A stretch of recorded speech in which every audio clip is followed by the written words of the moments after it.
ایک عام انسان کا دل اللہ جب پھیرنے کا ارادہ فرماتا ہے تو کیا ہوتا ہے؟ عام انسان کے وجود کو دیکھیں تو پتہ چلتا ہے کہ ہر انسان کی فطرت میں محبت اور انسانیت موجود ہوتی ہے، پر ہم اس سے تب تک بے خبر ہوتے ہیں جب تک یا تو محبت نہ ہو جائے یا کوئی ایسا واقعہ رونما نہ ہو جائے جہاں آپ کے ضمیر کی آواز آپ کے اندر کی انسانیت کو جگائے۔ اسی طرح راہ سلوک اور طریقت کا راستہ ہے،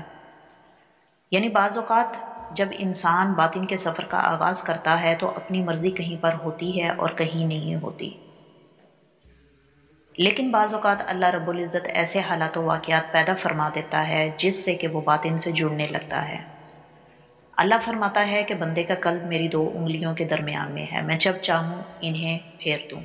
لہٰذا جب قلب پہلی بار تجلی الہی کے نور سے روشن ہوتا ہے تو باطن میں آگے کا سفر شروع ہوتا ہے۔ اب دیکھتے ہیں باطن میں نور کے رستے کیسے نور ہوتے ہیں۔ یہ قلب کا مرکز ہے۔ جب قلب پر الہی باری تعالیٰ کے اذن سے دل کا پھیرنا لکھ دیا جاتا ہے، تب اس قلب پر تجلی پڑنے سے، یہ تجلی کی زد میں آنے سے یہ قلب کا مرکز روشن ہوتا ہے۔ اسی جگہ ہم کہہ سکتے ہیں کہ قلب کائناتی توانائی کی زد میں آنے سے بھی بیدار ہوتا ہے۔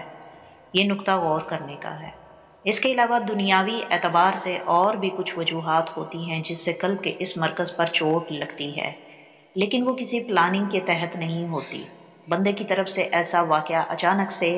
ہو جاتا ہے یا اس کے ساتھ ایسے حالات و واقعات پیش ہو جاتے ہیں جو کہ زندگی میں اس کے اس قلب پر چوٹ کی ضرب لگانے کی وجہ بنتے ہیں، جیسے کوئی قلبی صدمہ جہاں بندہ خالصاً صاف دل پر ہوتا ہے،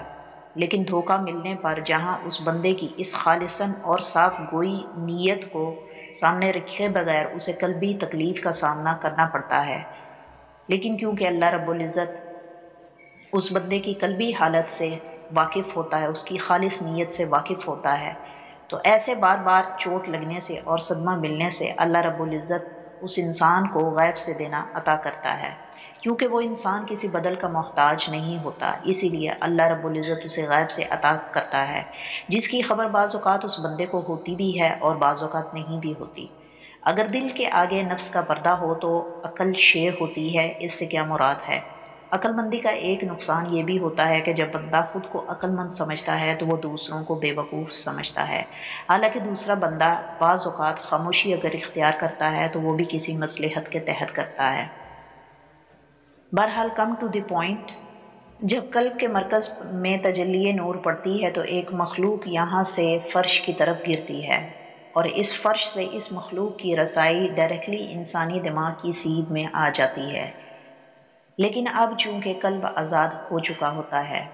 یہاں سے کچھ اور وقت گزرنے پر قلب کی درد، تکلیف، صدمہ ٹھیک ہونے کے بعد پھر یہ قلب ہمت خداوندی مدد سے پنپنے لگتا ہے، نتیجہ روح بھی سر اٹھانے لگتی ہے، اور وقت رہتے وقفہ وقفہ سے اس زد میں آئے ہوئے اس دل سے